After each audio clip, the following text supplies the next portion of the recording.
కేటీఆర్ మాయల మరాఠా మాటలు చూస్తే తన భయమేందో అర్థమవుతున్నది. అర్థమవుతుందా? ఇప్పుడు చాలా లుచ్చా మాటలు మాట్లాడుతున్నది నువ్వే. నీకొక ఇంగితం లేదు, వ్యవహారం లేదు, ఒక ఆలోచన లేదు. భయం పుట్టుకొని ఇలా చేస్తున్న నీ పిచ్చి ప్రేలాపనలు చూస్తుంటే ఒకంత నవ్వొస్తున్నది.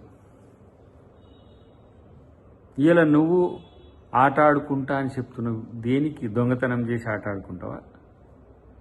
నీ ఆట మొదలైంది, అది గుర్తుపెట్టుకో. ఫస్ట్ ఇష్టానుసారంగా మాట్లాడితే ఏదో పెద్ద జనంలో హీరోని కావచ్చు అనుకున్నా, నువ్వు చేసింది దొంగతనం అనే విషయం నీకు తెలుసు. ఇలాంటి పనికిరాని మాటలు మాట్లాడడం వల్ల నీకొచ్చేది ఏం లేకపోగా